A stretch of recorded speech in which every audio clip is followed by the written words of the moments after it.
এমনকি আমি যদি তাদের কাছে আমার ফেরেশতাও পাঠিয়ে দেই এবং কবর থেকে মৃত ব্যক্তিরাও যদি উঠে এসে তাদের সাথে কথা বলে, কিংবা আমি যদি দুনিয়ার সমুদয় বস্তুও এনে তাদের উপর জড়ো করে দিই, তবু এরা কখনো ঈমান আনবে না। অবশ্য এদের কারো ব্যাপারে যদি আল্লাহ তাআলা ভিন্ন কিছু চান তা আলাদা কথা। আসলে এদের অধিকাংশ ব্যক্তি মূর্খের আচরণ করে। আমি এভাবেই প্রত্যেক নবীর জন্য যুগে যুগে কিছু কিছু দুশমন বানিয়ে রেখেছি মানুষের মধ্যে থেকে, কিছু আবার জিনদের মাঝ থেকে, যারা প্রতারণা করার উদ্দেশ্যে একে অন্যকে চমকপ্রদ কথা বলে। তোমার মালিক চাইলে তারা অবশ্য এটা করতে পারত না। অতএব তুমি তাদের ছেড়ে দাও, তারা যা পারে মিথ্যা রচনা করে বেড়াক।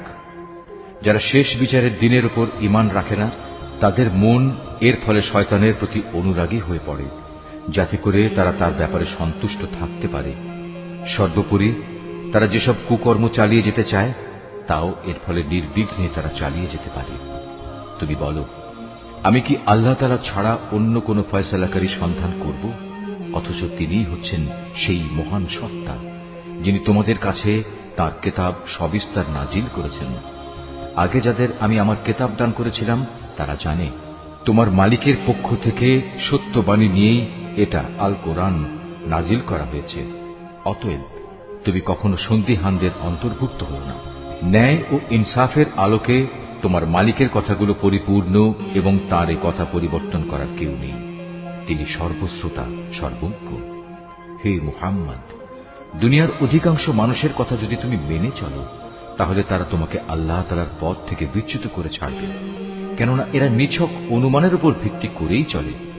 অধিকাংশ ব্যাপারে এরা মিথ্যা কথা ছড়ায়। তোমার মালিক নিঃসন্দেহে একথা ভালো করেই জানেন কে তার পথ ছেড়ে বিপদগামী হচ্ছে, আবার কে সঠিক পথের অনুসারী তাও তিনি সম্মুখ অবগত রয়েছেন। যদি আল্লাহ তাআলার আয়াতের উপর তোমরা বিশ্বাস করো, তাহলে তোমরা শুধু সেসব জন্তুর গোশত খাবে যার উপর জবাই করার সময় আল্লাহ তাআলার নাম নেওয়া হয়েছে। তোমাদের একই হয়েছে, তোমরা সেসব জন্তুর গোশত কেন খাবে না যার উপর জবাইয়ের সময় আল্লাহ তাআলার নাম নেওয়া হয়েছে? বিশেষ করে যখন আল্লাহ তাআলা পরিষ্কার করে বলে দিয়েছেন যে তিনি তোমাদের উপর কোন কোন বস্তু হারাম করেছেন। সে কথা আলাদা যখন তোমাদের একান্ত নিরুপায় অবস্থায় ফেলে দেয়া হয়। অধিকাংশ মানুষ সুষ্ঠু জ্ঞান ছাড়াই নিজেদের খেয়াল খুশি মতো মানুষকে বিপথে চালিত করে। নিঃসন্দেহে তোমার মালিক সীমা লঙ্ঘনকারীদের ভালো করেই জানেন। তোমরা প্রকাশ্য গুনাহ থেকে বেঁচে থাকো, গোপন গুনাহ থেকেও বেঁচে থাকো। নিঃসন্দেহে যারা কোনো গুনাহের কাজ করবে তাদের কৃতকর্মের যথাযথ ফল তাদের প্রদান করা হবে। জবাইয়ের সময় যার উপর আল্লাহ তাআলার নাম নেওয়া হয়নি সে জন্তুর গোশত তোমরা কখনো খাবে না, কেননা তা হচ্ছে জঘন্য গুনাহের কাজ। শয়তানের কাজই হচ্ছে তার সঙ্গী সাথীদের মনে প্ররোচনা দেয়া, যেন তারা তোমাদের সাথে এ নিয়ে ঝগড়া বিবাদে লিপ্ত হয়। যদি তোমরা তাদের কথা মেনে চলো, তাহলে অবশ্যই তোমরা মুশরিক হয়ে পড়বে। যে ব্যক্তি একসময় ছিল মৃত, অতঃপর আমি তাকে জীবিত করলাম, তদুপরি তার জন্য এমন এক আলোকবর্তিকাও আমি বানিয়ে দিলাম যার আলো দিয়ে মানুষের সমাজে সে চলার দিশা পাচ্ছে। সে কি কখনো সে ব্যক্তির মতো হতে পারে যে এমন অন্ধকারে পড়ে আছে যেখান থেকে সে কোনো ক্রমে বেরিয়ে আসতে পারছে না? এভাবেই কাফেরদের কাছে তাদের কর্মকাণ্ড শোভনীয় ও সুখকর বানিয়ে রাখা হয়েছে। এভাবে আমি প্রত্যেক জনপদে তার কিছু কিছু বড় অপরাধী নিযুক্ত করে রেখেছি, যেন তারা সেখানে অন্যদের ধোঁকা দিতে পারে। আসলে এসব কিছুর মাধ্যমে তারা তাদের নিজেদেরই প্রতারিত করছে, অথচ তারা নিজেরা একথাটা মোটেই উপলব্ধি করতে পারছে না। তাদের কাছে যখনই আল্লাহর পক্ষ থেকে কোনো আয়াত আসে তখন তারা বলে ওঠে, আমরা এর উপর কখনো ঈমান আনব না যতক্ষণ না আমাদেরও তাই দেয়া হয় যা আল্লাহ রাসূলদের দেয়া হয়েছে। আল্লাহ তাআলা ভালো করেই জানেন তার নবুয়ত তিনি কোথায় রাখবেন। যারা এ অপরাধ করেছে তারা অচিরেই আল্লাহর পক্ষ থেকে অপমান ও কঠিন আযাবের সম্মুখীন হবে। আল্লাহ তাআলা কাউকে সৎ পথে পরিচালিত করতে চাইলে তিনি তার হৃদয় ইসলামের জন্য খুলে দেন, আবার যাকে তিনি বিপদগামী করতে চান তার হৃদয় অতিশয় সংকীর্ণ করে দেন। তার ইসলামের অনুসরণ হয় এমন যেন কোনো একজন ব্যক্তি আকাশে চড়তে চাইছে, আর যারা আল্লাহর উপর বিশ্বাস করে না আল্লাহ তাআলা এভাবেই তাদের উপর অপমানজনক এক লাঞ্ছনা ও নাপাকি ছেয়ে দেন। মূলত এটিই হচ্ছে তোমার মালিকের দেখানো সহজ সরল পথ। আমি অবশ্যই আমার আয়াতসমূহ উপদেশ গ্রহণে আগ্রহী সম্প্রদায়ের জন্য বিশদভাবে বর্ণনা করেছি। তাদের মালিকের কাছে রয়েছে তাদের জন্য শান্তির এক সুন্দর নিবাস। আল্লাহ তাআলাই তাদের অভিভাবক। দুনিয়ায় তারা যা করত এটা হচ্ছে তারই বিনিময়।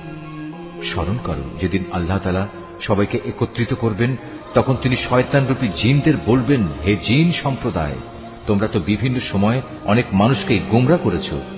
এ সময় মানুষের ভেতর থেকে যারা তাদের বন্ধু, তারা বলবে, হে আমাদের মালিক, আমরা এক একজনকে ব্যবহার করে দুনিয়ার জীবনে প্রচুর লাভ কামিয়েছি, আর এভাবেই আমরা চূড়ান্ত সময়ে এসে হাজির হয়েছি যা তুমি আমাদের জন্য নির্দিষ্ট করে রেখেছিলে। আল্লাহ তাআলা বলবেন, হ্যাঁ, আজ তোমাদের সে গোমরাহির জন্য তোমাদের ঠিকানা হচ্ছে জাহান্নামের আগুন, সেখানে তোমরা চিরকাল থাকবে। অবশ্য যাদের আল্লাহ তাআলা আযাব থেকে বাঁচিয়ে দিতে চাইবেন তাদের কথা আলাদা। তোমার মালিক অবশ্যই প্রজ্ঞাময় ও সম্যক অবহিত। আমি এভাবে একদল জালেমকে তাদেরই অন্যায় কার্যকলাপের দরুন আর একদল জালেমের উপর ক্ষমতাবান করে দেই। আল্লাহ তাআলা সেদিন আরো বলবেন, হে জিন ও মানুষ সম্প্রদায়, বলো, তোমাদের কাছে কি তোমাদেরই মধ্যে থেকে আমার এমন এমন সব রসুল আসেনি যারা আমার আয়াতগুলো তোমাদের কাছে বর্ণনা করত? উপরন্তু যারা তোমাদের ভয় দেখাতো যে তোমাদের আজকের এ দিনের সম্মুখীন হতে হবে? সেদিন ওরা বলবে, হ্যাঁ, এসেছিল, তবে আজ আমরা আমাদের নিজেদের বিরুদ্ধেই সাক্ষ্য দিচ্ছি। মূলত দুনিয়ার জীবন এদের প্রতারিত করে রেখেছিল। তারা নিজেদের বিরুদ্ধেই একথা সাক্ষ্য দেবে যে তারা আসলেই কাফের ছিল। এটা এজন্যে যে তোমার মালিক অন্যায়ভাবে এমন কোন জনপদের মানুষকে ধ্বংস করেন না যার অধিবাসীরা সত্য দিন সম্পর্কে সম্পূর্ণ গাফেল থাকে। তাদের নিজস্ব কর্ম অনুযায়ী প্রতিটি ব্যক্তির জন্যই তার মর্যাদা রয়েছে। তোমার মালিক তাদের কাজকর্ম সম্পর্কে মোটেই উদাসীন নন। তোমার মালিক নিজে কারো মুখাপেক্ষী নন। দয়া ও অনুগ্রহের মালিক তিনি যদি চান তাহলে তোমাদের এই জনপদ থেকে সরিয়ে নিতে পারেন এবং তোমাদের পরে অন্য যাদের তিনি চান এখানে এনে বসিয়েও দিতে পারেন। যেমনি করে তোমাদেরও তিনি অন্য সম্প্রদায়ের বংশধর থেকে উত্থান ঘটিয়েছেন। তোমাদের কাছে যে প্রতিশ্রুতি দেয়া হচ্ছে তা অবশ্যই আসবে, আর তোমরা আল্লাহকে ব্যর্থ করে দেওয়ার ক্ষমতা রাখো না। তাদের তুমি বলে দাও, হে আমার জাতি, তোমরা নিজ নিজ জায়গায় যা যা করার করে যাও, আমিও আমার করণীয় করে যাব। অচিরেই তোমরা জানতে পারবে কার জন্য পরিণামের সুন্দর ঘর নির্দিষ্ট রয়েছে। জালেমরা কখনো সাফল্য লাভ করতে পারে না। স্বয়ং আল্লাহ তাআলা যে শস্য উৎপাদন করেছেন এবং গবাদি পশু সৃষ্টি করেছেন, এই মূর্খ ব্যক্তিরা তারই এক অংশ আল্লাহর জন্য নির্দিষ্ট করে রাখে এবং নিজেদের খেয়াল খুশি মতো একথা বলে। এ অংশ হচ্ছে আল্লাহর জন্য আর এ অংশ হচ্ছে আমাদের দেবতার জন্য।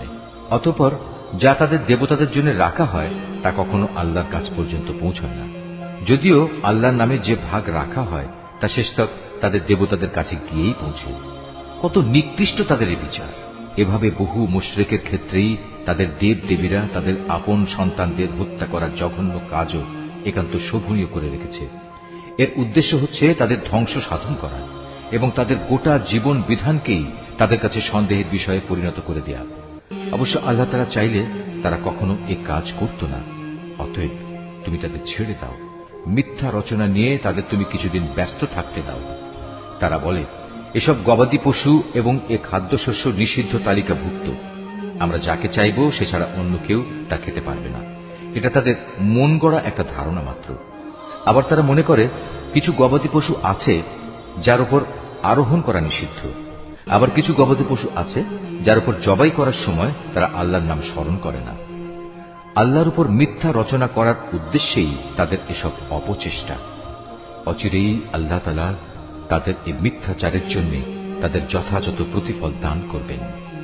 তারা বলে, এসব গবাদি পশুর পেটে যা কিছু আছে তা শুধু আমাদের পুরুষদের জন্য নির্দিষ্ট এবং আমাদের স্ত্রীদের জন্য তা হারাম। তবে যদি এ পশুর পেটে মরা কিছু থাকে তাহলে তারা নারী পুরুষ উভয়ই সমান অংশীদার। আল্লাহ তাআলা অতি শীঘ্রই তাদের এ ধরনের উদ্ভট কথা বলার প্রতিফল দান করবেন, কেননা তিনি হচ্ছেন প্রবল প্রজ্ঞাময়, তিনি সর্বজ্ঞ। অবশ্য যারা নেহায়েত নির্বুদ্ধিতা ও অজ্ঞতার বশবর্তী হয়ে নিজেদের সন্তানদের হত্যা করল এবং আল্লাহ তাআলা তাদের যে রিজিক দান করেছেন তা নিজেদের উপর হারাম করে নিল, আল্লাহ তাআলা সম্পর্কে নানা ধরনের মিথ্যা কথা রচনা করল, এসব কাজের মাধ্যমে নিঃসন্দেহে এরা সবাই দারুণভাবে ক্ষতিগ্রস্ত হয়ে গেল। এরা কখনো সৎ পথের অনুসারীদের দলভুক্ত ছিল না। মহান আল্লাহ তাআলা, যিনি নানা প্রকারের উদ্যান বানিয়েছেন, কিছু লতাগুল্ম যা কোনো কাণ্ড ছাড়াই মাচানের উপর তুলে রাখা হয়েছে, আবার কিছু গাছ যা মাচানের উপর তুলে রাখা হয়নি, সেও কাণ্ডের উপর তা এমনিই দাঁড়িয়ে আছে। তিনি আরো সৃষ্টি করেছেন খেজুর গাছ এবং বিভিন্ন স্বাদ ও প্রকার বিশিষ্ট খাদ্যশস্য ও আনার। এগুলো স্বাদে গন্ধে একরকমও হতে পারে, আবার তা ভিন্ন ধরনেরও হতে পারে। যখন তা ফলবান হয় তখন তোমরা তার ফল খাও। তোমরা ফসল তোলার দিনে যে বঞ্চিত তার হক আদায় করো, কখনো অপচয় করো না, কেননা আল্লাহ তাআলা অপচয়কারীদের পছন্দ করেন না। গবাদি পশুর মধ্যে কিছু পশু হচ্ছে ভারবাহী ও কিছু হচ্ছে খাবার উপযোগী। আল্লাহ তাআলা যা তোমাদের দান করেছেন তা তোমরা খাও, এবং এ পর্যায়ে কখনো শয়তানের পদাঙ্ক অনুসরণ করো না, কেননা সে হচ্ছে তোমাদের প্রকাশ্য দুশমন। আল্লাহ তাআলা তোমাদের দিয়েছেন এই 8 প্রকারের গৃহপালিত জন্তু। প্রথমত 2 মেষ, দ্বিতীয়ত 2 ছাগল। হে মুহাম্মদ, তুমি তাদের জিজ্ঞেস করো, এর নর 2 কিংবা মাদি 2 কিংবা তাদের পেটে যা কিছু আছে তার কোনটি কি আল্লাহ তাআলা তোমাদের জন্য হারাম করেছেন? তোমরা আমাকে প্রমাণ সহ বলো যদি তোমরা সত্যবাদী হও। তৃতীয়ত 2 উট, চতুর্থত 2 গরু। এর নর 2 কিংবা মাদি 2 কি আল্লাহ তাআলা হারাম করেছেন, অথবা এদের উভয়ের পেটে যা কিছু আছে তাকে তিনি তোমাদের জন্য হারাম করেছেন? আল্লাহ তাআলা যখন এ আদেশ দিয়েছিলেন তখন তোমরা কি সেখানে উপস্থিত ছিলে? অতঃপর তার চাইতে বড় জালেম আর কে হতে পারে, যে মানুষকে গোমরাহ করার জন্য অজ্ঞতাবশত আল্লাহর নামে মিথ্যা কথা রচনা করে? নিশ্চয়ই আল্লাহ তাআলা সীমা লঙ্ঘনকারী সম্প্রদায়কে সঠিক পথে পরিচালিত করেন না। হে মুহাম্মদ, তুমি এদের বলো, আমার কাছে যে ওহী পাঠানো হয়েছে তাতে একজন ভোজনকারী মানুষ সাধারণত যা খেতে পারে তার মধ্যে এমন কোন জিনিস তো আমি পাচ্ছি না যা হারাম করা হয়েছে। হ্যাঁ, তা যদি মরা জন্তু, প্রবাহিত রক্ত এবং শুয়োরের গোশত হয় তাহলে তা অবশ্যই হারাম, কেননা এসব হচ্ছে নাপাক। অথবা এমন এক অবৈধ জন্তু যা আল্লাহ ছাড়া অন্য কারো নামে জবাই করা হয়েছে, তবে যদি কাউকে নাফরমানি এবং সীমা লঙ্ঘনজনিত অবস্থা ব্যতি রেখে এর কোন একটি জিনিস খেতে বাধ্য করা হয়, তাহলে তার ক্ষেত্রে তোমার মালিক অবশ্যই ক্ষমাশীল ও পরম দয়ালু। আর আমি ইহুদিদের জন্য নখযুক্ত সব পশুই হারাম করে দিয়েছি। গরু এবং ছাগলের চর্বিও আমি তাদের জন্য হারাম করেছি। তবে জন্তুর চর্বির যা কিছু পিঠ, আঁত কিংবা হাড়ের সাথে জড়ানো থাকে তা হারাম নয়। এভাবেই এগুলো হারাম করে আমি তাদের অবাধ্যতার শাস্তি দিয়েছিলাম। নিঃসন্দেহে আমি সত্যবাদী। এরপরেও যদি তারা তোমাকে মিথ্যাবাদী বলে তাহলে তুমি বল, অবশ্যই তোমাদের মালিক এক বিশাল দয়ার আধার। তবে অপরাধীদের উপর থেকে তাঁর শাস্তি কেউই ফেরাতে পারবে না। অচিরেই এ মুশরিক লোকগুলো বলতে শুরু করবে, যদি আল্লাহ তাআলা চাইতেন তাহলে আমরা ও আমাদের পূর্বপুরুষরা তো শিরক করতাম না, আর এভাবে আমরা কোনো জিনিসও নিজেদের উপর হারাম করে নিতাম না।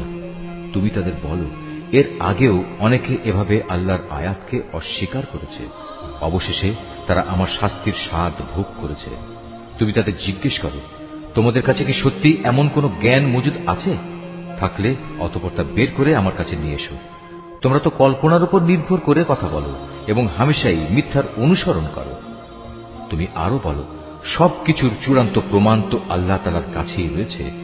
তিনি যদি চাইতেন তাহলে তিনি তোমাদের সবাইকেই সৎ পথে পরিচালিত করে দিতেন। হে মুহাম্মদ, তুমি বলো, যাও তোমাদের সেসব সাক্ষী নিয়ে এসো যারা একথা সাক্ষ্য দেবে যে আল্লাহ তাআলাই এসব জিনিস তোমাদের উপর হারাম করেছেন। তাদের মধ্যে কিছু সাক্ষী যদি সাক্ষ্য দেয়ও, তবু তুমি তাদের সাথে কোনো সাক্ষ্য দিও না।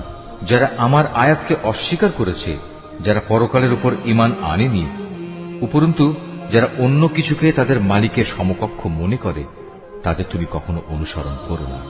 হে মুহাম্মদ, তুমি বলো, এসো আমি বরং তোমাদের বলে দেই তোমাদের মালিক কোন কোন জিনিস তোমাদের জন্য হারাম করেছেন।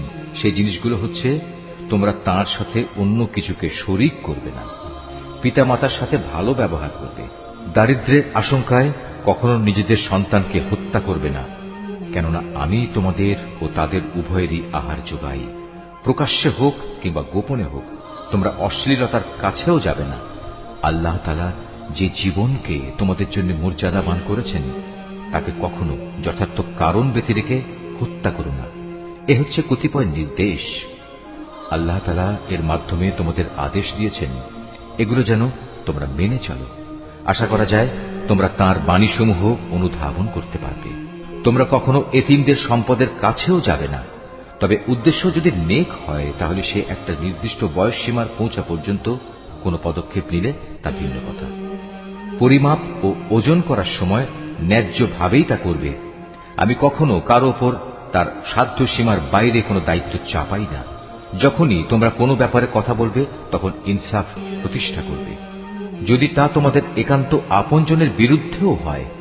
তোমরা আল্লাহ তাআলাকে দেয়া সব অঙ্গীকার পূরণ করো। এ হচ্ছে আরো কতিপয় আদেশ। এর মাধ্যমে আল্লাহ তাআলা তোমাদের আদেশ দিয়েছেন তোমরা যেন এগুলো মেনে চলো। আশা করা যায় তোমরা উপদেশ গ্রহণ করতে পারবে। এটা হচ্ছে আমার দেখানো সহজ সরল পথ। অতএব একমাত্র এ পথেরই তোমরা অনুসরণ করো। কখনো ভিন্ন পথ অবলম্বন করো না, কেননা ভিন্ন পথ অবলম্বন করলে তা তোমাদের তার পথ থেকে বিচ্ছিন্ন করে দেবে। এ হচ্ছে আরো কয়েকটি নির্দেশ। আল্লাহ তাআলা এর মাধ্যমে তোমাদের আদেশ দিচ্ছেন যেন তোমরা এগুলো মেনে চলো। আশা করা যায় তোমরা আল্লাহ তাআলাকে ভয় করবে।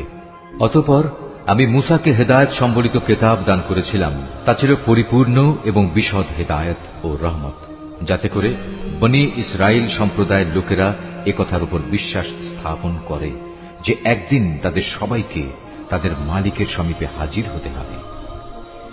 এ কল্যাণময় কিতাবও আমি তোমাদের জন্য নাজিল করেছি। অতএব তোমরা এর অনুসরণ করো এবং কিতাবের শিক্ষানুযায়ী তোমরা আল্লাহ তাআলাকে ভয় করো। হয়তো তোমাদের উপর দয়া ও অনুগ্রহ প্রদর্শন করা হবে। এখন তোমরা আর একথা বলতে পারবে না যে আল্লাহর কিতাব তো আমাদের আগের ইহুদি ও খ্রিস্টান এ দুটো সম্প্রদায়কে দেয়া হয়েছিল, তাই আমরা সে কিতাবের পাঠ সম্পর্কে অজ্ঞ ছিলাম। অথবা একথা বলারও কোনো অজুহাত পাবে না যে যদি ইহুদি খ্রিস্টানদের মতো আমাদেরও কোনো কিতাব দেয়া হতো তাহলে আমরা তো তাদের চাইতে বেশি সৎপথের অনুসারী হতে পারতাম। আজ তোমাদের কাছে সত্যি তোমাদের মালিকের পক্ষ থেকে সুস্পষ্ট প্রমাণ, হেদায়েত ও রহমত সর্বস্ব কিতাব এসেছে। তোমরা এর অনুসরণ করো। তার চাইতে বড় জালেম আর কে যে আল্লাহর আয়াতসমূহকে অস্বীকার করবে এবং তা থেকে মুখ ফিরিয়ে নেবে? জেনে রেখো, যারাই এভাবে আমার আয়াত থেকে মুখ ফিরিয়ে নেয় অচিরেই আমি তাদের এ জঘন্য আচরণের জন্য এক নিকৃষ্ট ধরনের শাস্তি দেব। তারা কি সেদিনের প্রতীক্ষা করছে যে তাদের কাছে আসমান থেকে আল্লাহ তাআলার ফেরেশতা নাজিল হবে, কিংবা স্বয়ং তোমাদের মালিকই তাদের কাছে এসে তাদের হাতে কিতাব দিয়ে যাবেন, অথবা মালিকের পক্ষ থেকে কোনো নিদর্শনের কোনো অংশ এসে তাদের জান্নাত জাহান্নাম দেখিয়ে দিয়ে যাবে? অথচ যেদিন সত্যি তোমার মালিকের পক্ষ থেকে এমন কোন নিদর্শন আসবে সেদিন তো হবে কিয়ামতের দিন। তখন যে ব্যক্তি এর আগে ঈমান আনেনি কিংবা যে ব্যক্তি তার ঈমান দিয়ে ভালো কিছু অর্জন করেনি তার জন্য এই ঈমান আনাটা কোনোই কাজে আসবে না। হে মুহাম্মদ, তুমি তাদের বলো, ঠিক আছে, তোমরাও প্রতীক্ষা করো, আমিও প্রতীক্ষা করছি। যারা নিজেদের দিনকে টুকরো টুকরো করে নিজেরাই নানা দল উপদলে বিভক্ত হয়ে গেছে তাদের কোনো দায়িত্বই তোমার উপর নেই। তাদের ফয়সালার ব্যাপারটা আল্লাহ তাআলার হাতে। যেদিন তারা তার কাছে ফিরে যাবে তখন তিনি তাদের বিস্তারিত বলবেন তারা কে কি করছিল। তোমাদের মাঝে কেউ যদি একটা সৎ কাজ নিয়ে আল্লাহ তাআলার সামনে আসে তাহলে তার জন্য 10 গুণ বিনিময়ের ব্যবস্থা থাকবে। অপরদিকে যদি কেউ একটা গুনাহের কাজ নিয়ে আল্লাহ তাআলার কাছে আসে তাকে তার একটাই প্রতিফল দেয়া হবে। সেদিন তাদের কার উপর জুলুম করা হবে না। হে মুহাম্মদ, তুমি তাদের বলো, অবশ্যই আমার মালিক আমাকে সঠিক পথ দেখিয়েছেন, সুপ্রতিষ্ঠিত জীবন বিধান। এটাই হচ্ছে ইব্রাহিমের একনিষ্ঠ পথ। সে কখনো মুশরিকদের দলভুক্ত ছিল না। তুমি একান্ত বিনয়ের সাথে বলো, অবশ্যই আমার নামাজ, আমার ইবাদত, আমার জীবন, আমার মৃত্যু সব কিছুই সৃষ্টিকুলের মালিক আল্লাহ তাআলার জন্য। তার শরীক সমকক্ষ কেউ নেই। আর একথা বলার জন্যই আমাকে আদেশ দেয়া হয়েছে। আত্মসমর্পণকারী মুসলমানদের মধ্যে আমি হচ্ছে সর্বপ্রথম। তুমি আরো বলো, এরপরেও আমি কি আল্লাহ তাআলা ছাড়া অন্য কোন মালিক সন্ধান করে বেড়াবো? অথচ আমি জানি তিনি সবকিছুর নিরঙ্কুশ মালিক। তার বিধান হচ্ছে প্রতিটি ব্যক্তি তার কৃতকর্মের জন্য এককভাবে নিজেই দায়ী হবে এবং কিয়ামতের দিন কোনো বোঝা বহনকারী ব্যক্তি অন্য কোনো লোকের পাপের বোঝা বহন করবে না। অতঃপর একদিন তোমাদের সবাইকে তোমাদের আসল মালিকের কাছে ফিরে যেতে হবে। সেদিন আল্লাহ তাআলা তোমাদের সেসব কিছুই জানিয়ে দেবেন। দুনিয়ার জীবনে যা নিয়ে তোমরা মতবিরোধ করতে, তিনিই সে মহান সত্তা। তিনি তোমাদের এ জমিনে তার প্রতিনিধি বানিয়েছেন এবং এ কারণে তিনি তোমাদের একজনকে অন্যজনের উপর কিছু বেশি মর্যাদা দান করেছেন। এর উদ্দেশ্য হচ্ছে আল্লাহ তাআলা তোমাদের সবাইকে যা কিছু দিয়েছেন তা দিয়েই তিনি তোমাদের কাছ থেকে কৃতজ্ঞতার পরীক্ষা নিতে চান। জেনে রেখো, তোমার মালিক শাস্তি দানের ব্যাপারে অত্যন্ত কঠোর ও তৎপর। আবার তিনি বড়ই ক্ষমাশীল ও পরম দয়াময়। সূরা আল আরাফ। রহমান রহিম আল্লাহ তাআলার নামে। আলিফ লাম মিম সাদ। হে নবী, এ মহাগ্রন্থ তোমার উপর নাজিল করা হয়েছে যেন তুমি এর দ্বারা কাফেরদের ভয় দেখাতে পারো। ঈমানদারদের জন্য এটি হচ্ছে একটি স্মরণিকা। অতএব এ ব্যাপারে তোমার মনে যেন কোনো প্রকারের সংকীর্ণতা না থাকে। হে মানুষ, এ কিতাবে তোমাদের মালিকের কাছ থেকে তোমাদের কাছে যা কিছু পাঠানো হয়েছে তোমরা তা যথাযথ অনুসরণ করো এবং তা বাদ দিয়ে তোমরা অন্য কোনো কর্তৃপক্ষের অনুসরণ করো না। তোমরা খুব কমই উপদেশ মেনে চলো। এমন কত জনপদ আমি ধ্বংস করে দিয়েছি, তাদের উপর আমার আযাব আসত যখন তারা রাতের বেলায় ঘুমিয়ে থাকত, কিংবা আযাব আসত মধ্যদিনে যখন তারা আহারের পর বিশ্রাম করত। আর এভাবে যখন তাদের উপর আমার আযাব নাজিল হতো তখন তাদের মুখে শুধু একটি কথাই থাকত যে অবশ্যই আমরা ছিলাম জালেম। যাদের কাছে নবী পাঠানো হয়েছিল অবশ্যই আমি তাদের জিজ্ঞেস করব। একইভাবে রাসূলদেরও আমি প্রশ্ন করব মানুষরা তাদের সাথে কি আচরণ করেছে। অতঃপর আমি আমার নিজস্ব জ্ঞান দ্বারা তাদের প্রত্যেকের কাছে প্রত্যেকের কার্যগুলি খুলে খুলে বর্ণনা করব, কারণ আমি তো সেখানে অনুপস্থিত ছিলাম না। সেদিন পাপ পুণ্যের পরিমাপ ঠিকভাবেই করা হবে। সেদিন যাদের নেকি ওজনের পাল্লায় ভারী হবে তারাই সফল হবে, আর যাদের পাল্লা সেদিন হালকা হবে তারা হচ্ছে এমন সব লোক যারা নিজেরাই নিজেদের ক্ষতি সাধন করেছে, কারণ এরা দুনিয়ার জীবনে আমার আয়াতসমূহ নিয়ে বাড়াবাড়ি করত। আমি তোমাদের এই জমিনের উপর প্রতিষ্ঠিত করেছি, এজন্য আমি তাতে তোমাদের জন্য সব ধরনের জীবিকার ব্যবস্থাও করে দিয়েছি, কিন্তু তোমরা আমার নিয়ামতের খুব কমই শুকর আদায় করে থাকো। আমি তোমাদের বানিয়েছি, অতঃপর আমি তোমাদের বিভিন্ন আকার অবয়ব দান করেছি। অতএব আমি ফেরেশতাদের বলেছি সম্মানের নিদর্শন হিসেবে তোমরা আদমকে সাজদা করো। তখন আমার আদেশে সবাই আদমকে সাজদা করল, একমাত্র ইবলিস ছাড়া। সে কিছুতেই সাজদাকারীদের মধ্যে শামিল হল না। আল্লাহ তাআলা বললেন, হে ইবলিস, আমি যখন নিজেই তোমাকে সাজদা করার আদেশ দিলাম তখন কোন জিনিস তোমাকে সাজদা করা থেকে বিরত রাখল? ইবলিস বলল, আমি কেন তাকে সাজদা করব? আমি তো তার চেয়ে উত্তম, কারণ তুমি আমাকে বানিয়েছ আগুন থেকে আর তাকে বানিয়েছ মাটি থেকে। আল্লাহ তাআলা বললেন, তুমি এক্ষুনি এখান থেকে নেমে যাও। এখানে বসে অহংকার করবে এটা তোমার পক্ষে কখনো সাজে না। যাও, এখান থেকে বেরিয়ে যাও, কেননা তুমি অপমানিতদেরই একজন। সে বলল, হে আল্লাহ, তুমি আমাকে সেদিন পর্যন্ত শয়তানি করার অবকাশ দাও যেদিন এ আদম সন্তানদের পুনরায় কবর থেকে ওঠানো হবে। আল্লাহ তাআলা বললেন, হ্যাঁ যাও, যাদের অবকাশ দেয়া হয়েছে তুমিও তাদের একজন। সে বলল, যেহেতু তুমি এ আদমের জন্যই আমাকে পথভ্রষ্ট করলে, তাই আমিও এদের গুমরাহ করার জন্য অবশ্যই তোমার প্রদর্শিত প্রতিটি সরল পথের বাঁকে বাঁকে ওত পেতে বসে থাকব। অতঃপর তাদের পথভ্রষ্ট করার জন্য আমি তাদের কাছে অবশ্যই আসব তাদের সামনের দিক থেকে, তাদের পেছন দিক থেকে, তাদের ডান দিক থেকে, তাদের বাঁ দিক থেকে। ফলে তুমি এদের অধিকাংশ লোককেই তোমার নিয়ামতের প্রতি কৃতজ্ঞতা আদায়কারী হিসেবে দেখতে পাবে না। আল্লাহ তাআলা বললেন, বের হয়ে যাও তুমি এখান থেকে অপমানিত ও বিতাড়িত অবস্থায়। আদম সন্তানের যারাই তোমার অনুসরণ করবে তাদের এবং তোমাদের সবাইকে দিয়ে নিশ্চয়ই আমি জাহান্নাম পূর্ণ করে দেব। আল্লাহ তাআলা আদমকে বললেন, তুমি এবং তোমার সঙ্গিনী জান্নাতে বসবাস করতে থাকো এবং এর যেখান থেকে যা কিছু চাও তা তোমরা খেতে পারো, কিন্তু এই গাছটির কাছে যেও না, গেলে তোমরা উভয়ই জালেমদের মধ্যে সামিল হয়ে যাবে।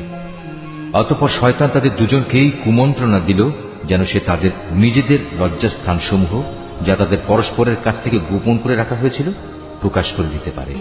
সে তাদের আরো বলল, তোমাদের মালিক তোমাদের এই গাছটির কাছে যাওয়া থেকে তোমাদের যে বারণ করেছেন, তার উদ্দেশ্য এছাড়া আর কিছুই নয় যে সেখানে গেলে তোমরা উভয়ই ফেরেশতা হয়ে যাবে, অথবা এর ফলে তোমরা জান্নাতে চিরস্থায়ী হয়ে যাবে।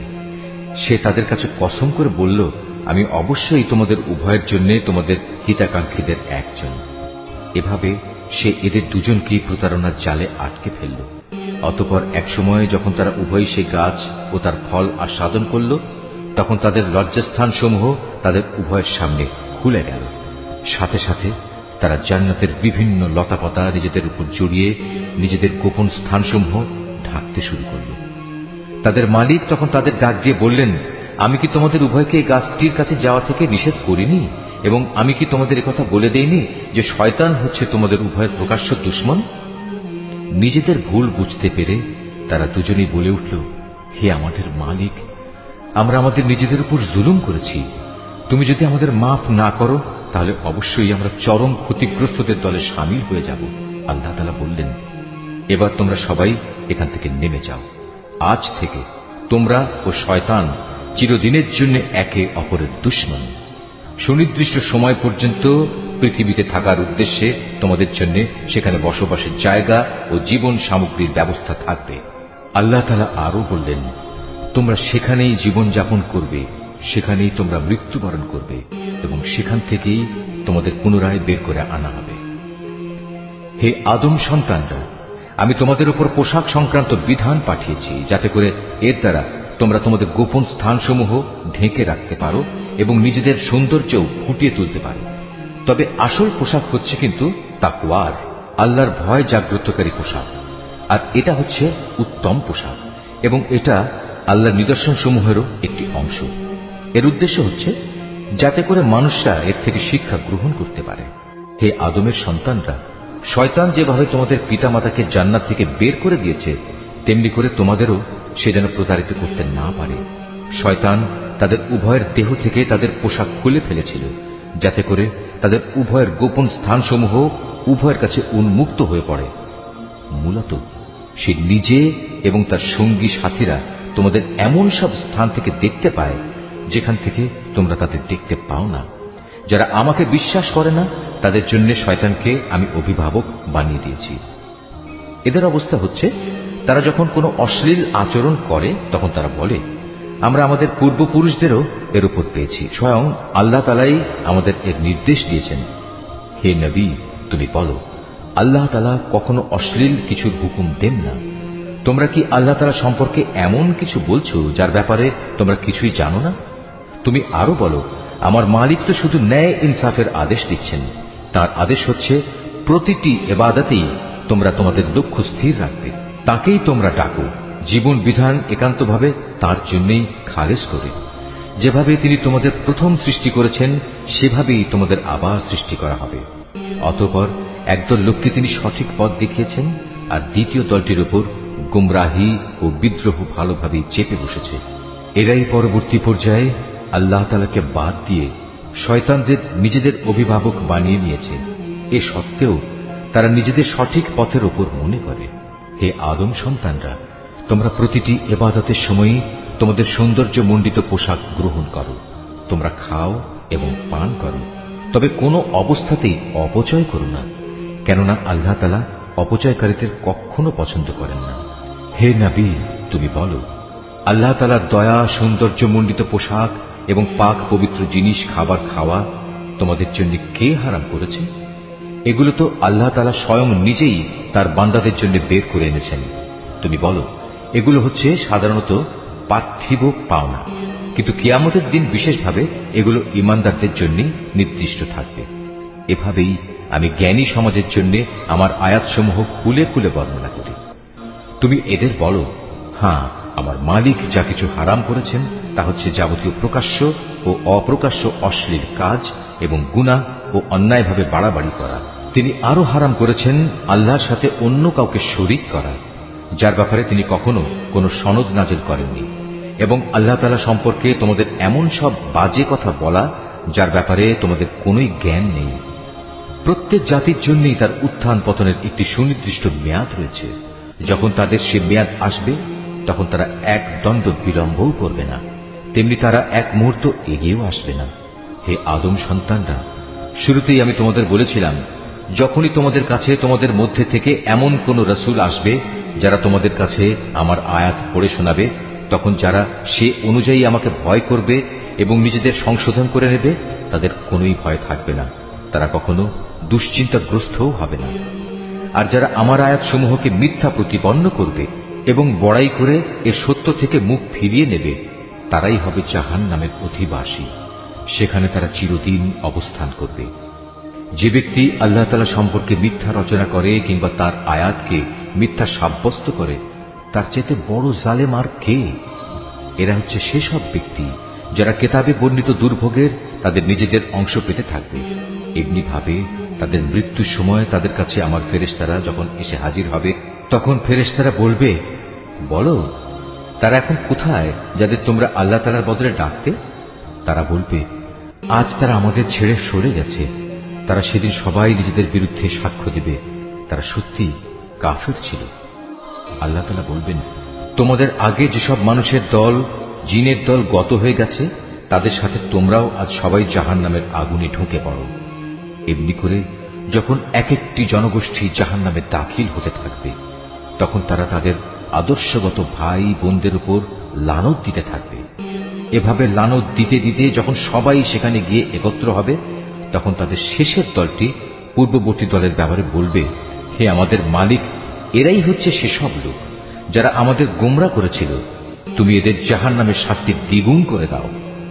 আল্লাহ তাআলা বলবেন, আজ তোমাদের প্রত্যেককেই দ্বিগুণ শাস্তি দেওয়া হবে, কিন্তু তোমরা তো অনুধাবনই করতে না।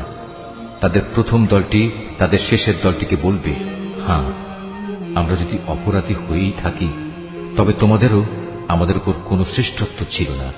এ সময়ই আল্লাহর ঘোষণা আসবে, এখন তোমরা সবাই নিজ নিজ কর্মফলের বিনিময়ে জাহান্নামের আযাবের স্বাদ গ্রহণ করতে থাকো।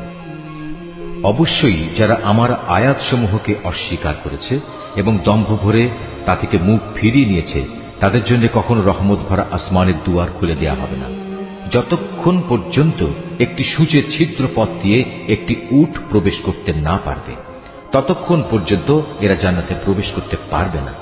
আমি এভাবেই অপরাধীদের প্রতিফল দিয়ে থাকি। সেদিন তাদের জন্য নিচের বিছানাও হবে জাহান্নামের, আবার জাহান্নামই হবে তাদের উপরের আচ্ছাদন।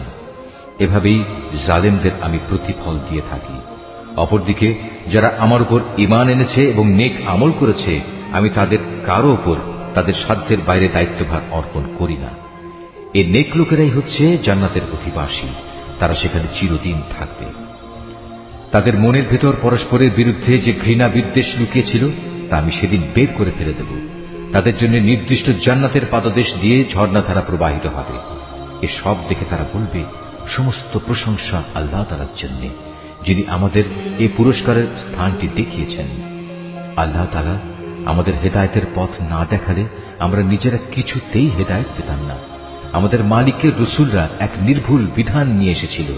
এ সময় তাদের জন্য ঘোষণা দেয়া হবে, আজ তোমাদের এক মহান জান্নাতের মালিক করে দেয়া হলো, আর এটা হচ্ছে সেসব কার্যক্রমের প্রতিফল যা তোমরা দুনিয়ার জীবনে করে এসেছো।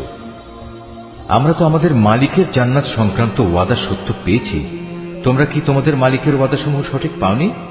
তারা বলবে, হ্যাঁ। অতঃপর একজন ঘোষণাকারী এসে ঘোষণা করবে, জালেমদের উপর আল্লাহ তাআলার লানত হোক। যারা মানুষদের আল্লাহ তাআলার পথ থেকে বিরত রাখতে চাইত এবং শুধু বাঁকা পথ খুঁজে বেড়াত, আর তারা শেষ বিচারের দিনকেও অস্বীকার করত। জান্নাত ও জাহান্নাম উভয়ের মাঝে একটি দেয়াল থাকবে। এই দেয়ালের উঁচু স্থানের উপর থাকবে আর এক দলের কিছু লোক, যারা সেখানে আনিত প্রতিটি ব্যক্তিকে তাদের নিজ নিজ চিহ্ন অনুযায়ী চিনতে পারবে। তারা জান্নাতের অধিবাসীদের ডেকে বলবে, তোমাদের উপর শান্তি বর্ষিত হোক। এরা যদিও তখন পর্যন্ত জান্নাতে প্রবেশ করেনি, কিন্তু প্রতি মুহূর্তে এরা সেখানে প্রবেশ করার আগ্রহ পোষণ করছে। অতঃপর যখন তাদের দৃষ্টি জাহান্নামের অধিবাসীদের আযাবের দিকে ফিরিয়ে দেয়া হবে, তখন তারা বলবে, হে আমাদের মালিক, তুমি আমাদের এ জালিম সম্প্রদায়ের অন্তর্ভুক্ত করো না। অতঃপর পার্থক্য নির্ণয়কারী সে দেয়ালের উঁচু স্থানে অবস্থানকারী ব্যক্তিরা জাহান্নামের কিছু লোককে, যাদের তারা কোনো বিশেষ লক্ষণের ফলে চিনতে পারবে, ডেকে বলবে, তোমাদের দলবল কোনোটাই তো আজ কাজে এলো না, না কাজে এলো তোমাদের অহংকার যা তোমরা করতে। অপরদিকে আজ চেয়ে দেখো মোমেনদের প্রতি, এরা কি সেসব লোক নয় যাদের ব্যাপারে তোমরা কসম করে বলতে আল্লাহ তাআলা এদের তার রহমতের কোন অংশই দান করবেন না, অথচ আজ এদেরকেই আল্লাহ তাআলা বলেছেন, তোমরা সবাই জান্নাতে প্রবেশ করো, তোমাদের কোনোই ভয় নেই, না তোমরা দুঃখিত হবে। এবার জাহান্নামের অধিবাসীরা জান্নাতের লোকদের ডেকে বলবে, আমাদের উপর সামান্য কিছু পানি অন্তত ঢেলে দাও, অথবা আল্লাহ তাআলা তোমাদের যে খাবার দান করেছেন তার কিয়দংশ আমাদের দাও। তারা বলবে, আল্লাহ তাআলা আজ এ দুটি জিনিস কাফেরদের জন্য হারাম করেছেন। যারা দিনকে খেল তামাশায় পরিণত করে রেখেছিল এবং পার্থিব জীবন তাদের প্রতারণার জালে আটকে রেখেছিল, তাদের আজ আমি ঠিক সেভাবেই ভুলে যাব যেভাবে তারা আমার সামনাসামনি হওয়ার এই দিনটিকে ভুলে গেছে এবং আমার আয়াতসমূহ অস্বীকার করেছে। আমি তাদের কাছে এমন একটি কিতাব পৌঁছে দিয়েছিলাম যা আমি বিশদ জ্ঞান দ্বারা সমৃদ্ধ করে বর্ণনা করেছি। যারা এর উপর ঈমান আনবে, এ কিতাব হবে তাদের জন্য সুস্পষ্ট হিদায়াত ও রহমত। এরা কি চূড়ান্ত কোনো পরিণামের জন্য অপেক্ষা করছে, যেদিন সত্যি সত্যি সে পরিণাম তাদের কাছে আসবে? সেদিন যারা ইতিপূর্বে এ দিনটিকে ভুলে গিয়েছিল তারা বলবে, অবশ্যই আমাদের মালিকের পক্ষ থেকে আমাদের রাসূলরা এদিনের সত্য প্রতিশ্রুতি নিয়েই এসেছিল। আমাদের জন্য আজ কোনো সুপারিশকারী কি আছে যারা আমাদের পক্ষে আল্লাহর কাছে কিছু বলবে? অথবা এমন কি হবে যে আমাদের পুনরায় দুনিয়ায় ফিরিয়ে দেয়া হবে, যাতে আমরা সেখানে গিয়ে ভিন্ন ধরনের কিছু করে আসতে পারি যা আমরা আগে কখনো করিনি? মূলত এরাই হচ্ছে সেসব লোক যারা নিজেরা নিজেদের ক্ষতি সাধন করেছে এবং দুনিয়ায় তারা যা কিছু মিথ্যা রচনা করত তাও তাদের কাছ থেকে আজ হারিয়ে গেছে। অবশ্যই তোমাদের মালিক আল্লাহ তাআলা, যিনি 6 দিনে আসমান সমূহ ও জমিন সৃষ্টি করেছেন, অতঃপর তিনি আরশের উপর অধিষ্ঠিত হন। তিনি রাতের আবরণকে দিনের উপর ছেয়ে দেন যেন তা একে অন্যকে দ্রুত গতিতে অনুসরণ করে। তিনি সৃষ্টি করেছেন সূরজ, চাঁদ ও তারাসমূহ। মূলত এর সব কটিকেই আল্লাহ তাআলার বিধানের অধীনে করে রাখা হয়েছে। জেনে রেখো, সৃষ্টি যেহেতু তার, সুতরাং এর উপর ক্ষমতাও চলবে একমাত্র তার। সৃষ্টিকুলের মালিক আল্লাহ তাআলা অত্যন্ত দয়ালু ও বরকতময়। অতএব তোমরা একান্ত বিনয়ের সাথে ও চুপিসারে শুধু তোমাদের মালিক আল্লাহ তাআলাকেই ডাকো। অবশ্যই তিনি তাঁর রাজত্বে যারা বাড়াবাড়ি করে তাদের পছন্দ করেন না। আল্লাহর জমিনে একবার তাঁর শান্তি স্থাপনের পর তাতে তোমরা বিপর্যয় সৃষ্টি করো না। তোমরা ভয় ও আশা নিয়ে একমাত্র আল্লাহ তাআলাকেই ডাকো। অবশ্যই আল্লাহর রহমত নেক লোকদের অতি নিকটে রয়েছে। তিনি মহান আল্লাহ, যিনি বাতাসকে বৃষ্টি ও রহমতের আগাম সুসংবাদবাহী হিসেবে জনপদের দিকে পাঠান।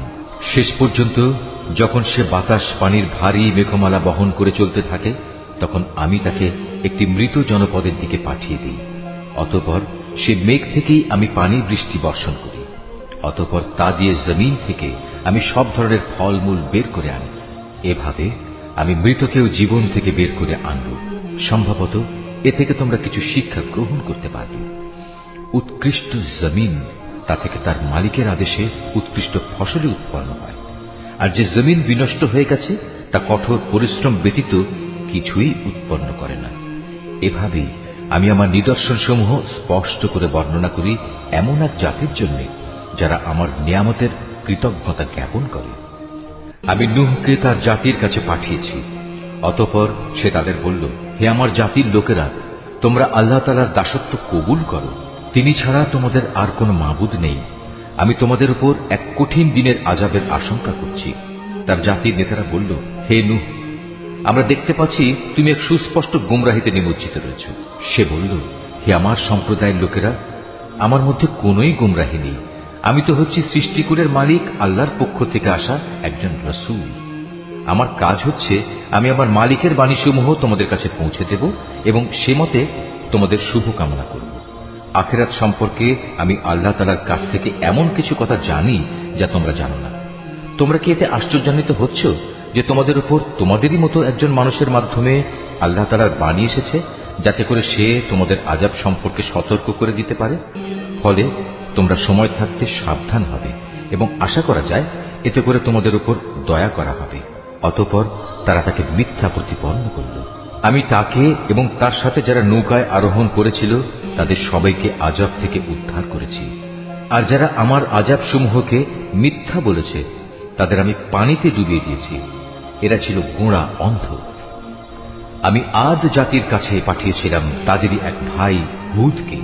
সে তাদের বলল, হে আমার জাতি, তোমরা এক আল্লাহ তাআলার দাসত্ব স্বীকার করো, তিনি ছাড়া তোমাদের দ্বিতীয় কোনো ইলাহ নেই। তোমরা কি তাকে ভয় করবে না? তার জাতির সর্দাররা যারা তাকে অস্বীকার করেছে তারা বলল, আমরা তো দেখছি তুমি নির্বুদ্ধিতায় লিপ্ত আছো এবং আমরা মনে করি তুমি মিথ্যাবাদীদেরই একজন। সে বলল, হে আমার সম্প্রদায়ের লোকেরা, আমার সাথে কোন রকম নির্বুদ্ধিতা জড়িত নেই, বরং আমি হচ্ছি সৃষ্টিকুলের মালিক আল্লাহ তাআলার পক্ষ থেকে আগত একজন রাসূল। আমার দায়িত্ব হচ্ছে আমি আমার মালিকের কাছ থেকে আসা বাণীসমূহ তোমাদের কাছে পৌঁছে দেব। আমি তোমাদের একজন বিশ্বস্ত শুভাকাঙ্ক্ষী। তোমরা কি এটা দেখে বিস্মিত হচ্ছ যে তোমাদের কাছে তোমাদেরই মতো একজন মানুষের মাধ্যমে তোমাদের মালিকের কাছ থেকে তোমাদের আযাবের ভয় দেখানোর জন্য সুস্পষ্ট বাণী এসেছে? স্মরণ করো কিভাবে আল্লাহ তাআলা তোমাদের নূহের পর এই জমিনের খলিফা বানিয়েছেন এবং অন্যান্য সৃষ্টির চাইতে তিনি তোমাদের বেশি ক্ষমতা দান করেছেন। অতএব হে আমার জাতি, তোমরা আল্লাহ তাআলার অনুগ্রহগুলো স্মরণ করো। আশা করা যায় তোমরা সাফল্য অর্জন করতে পারবে। তারা হুদকে বলল, তুমি কি আমাদের কাছে এজন্যই এসেছো যে আমরা কেবল এক আল্লাহর ইবাদত করব এবং আমাদের পূর্বপুরুষরা যাদের বন্দিগি করেছে তাদের একেবারে বাদ দিয়ে দেব?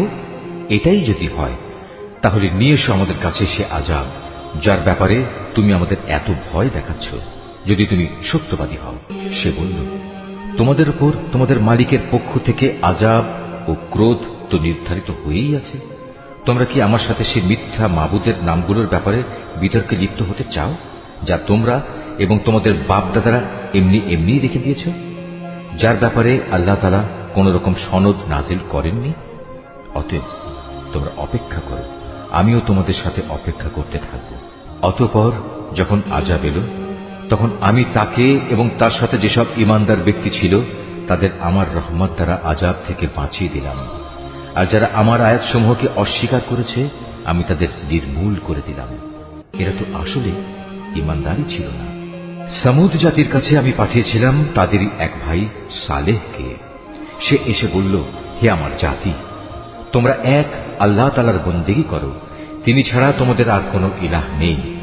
তোমাদের কাছে তোমাদের মালিকের কাছ থেকে সুস্পষ্ট প্রমাণ এসে হাজির হয়েছে, আর তোমাদের জন্য এ হচ্ছে আল্লাহর উষ্ট্রি। একে তোমরা ছেড়ে দাও যেন তা আল্লাহ তাআলার জমিনে বিচরণ করে খেতে পারে। তোমরা তাকে কোনো খারাপ মতলবে স্পর্শ করো না, তাহলে আল্লাহর পক্ষ থেকে কঠোর আযাব এসে তোমাদের পাকড়াও করবে। স্মরণ করো যখন আল্লাহ তাআলা আদ জাতির পর তোমাদের দুনিয়ার খলিফা বানিয়েছিলেন এবং আল্লাহ তাআলার জমিনে তিনি তোমাদের প্রতিষ্ঠা দান করেছেন, যার ফলে তোমরা এর সমতল ভূমি থেকে মাটি নিয়ে তা দিয়ে প্রাসাদ বানাচ্ছ আর পাহাড়ের গা কেটে কেটে নিজেদের ঘরবাড়ি তৈরি করতে পারছ। অতএব তোমরা আল্লাহ তাআলার এসব জ্ঞান ও প্রকৌশল সংক্রান্ত নিয়ামত স্মরণ করো এবং কোনো অবস্থায় আল্লাহ তাআলার জমিনে বিপর্যয় ঘটিও না। তার জাতির সেসব নেতৃস্থানীয় লোক যারা নিজেদের গৌরবের বড়াই করে বেড়াত, অপেক্ষাকৃত দুর্বল শ্রেণীর লোকদের যারা তাদের মধ্যে থেকে তার উপর ঈমান এনেছে, বলল, তোমরা কি সত্যি জানো সালেহ আল্লাহ তাআলার পাঠানো একজন রাসূল? তারা বলল, হ্যাঁ, তার উপর যে বাণী পাঠানো হয়েছে আমরা তা বিশ্বাস করি। অতঃপর সে অহংকারী লোকেরা বলল, তোমরা যা কিছুতে বিশ্বাস করো আমরা তা অস্বীকার করি। অতএব তারা উষ্ট্রিটিকে মেরে ফেলল এবং এর দ্বারা তারা তাদের মালিকের নির্দেশের স্পষ্ট বিরোধিতা করল এবং তারা বলল, হে সালেহ, আমরা তো উষ্ট্রিটিকে মেরে ফেললাম। যদি তুমি সত্যিই রাসূল হয়ে থাকো তাহলে সে আযাব নিয়ে এসো যার ওয়াদা তুমি আমাদের দিচ্ছ। অতঃপর এক প্রলয়ঙ্কারী ভূমিকম্প তাদের গ্রাস করে ফেলল, ফলে তারা নিজেদের ঘরেই মুখ থুবড়ে পড়ে রইল। অতঃপর সে তাদের কাছ থেকে অন্যদিকে চলে গেল এবং সে নিজের জাতিকে বলল, আমি আমার মালিকের সতর্ক বাণী তোমাদের কাছে পৌঁছে দিয়েছিলাম এবং তোমাদের জন্য কল্যাণও কামনা করেছিলাম, কিন্তু তোমরা তো কোনো কল্যাণকামীদের পছন্দই করো না। আমি লূতকেও পাঠিয়েছিলাম, যখন সে তার জাতিকে বলেছিল, তোমরা এমন এক অশ্লীলতার কাজ করছো যা তোমাদের আগে সৃষ্টিকুলের আর কেউ কখনো করেনি। তোমরা যৌন তৃপ্তির জন্য নারীদের বাদ দিয়ে পুরুষদের কাছে যাও। আসলে তোমরা হচ্ছে এক সীমা লঙ্ঘনকারী জাতি। তার জাতির কাছে তখন একথা বলা ছাড়া আর কোনো জবাবই ছিল না যে সবাই মিলে তাদের তোমাদের জনপদ থেকে বের করে দাও, কেননা এরা হচ্ছে কতিপয় পাক পবিত্র মানুষ।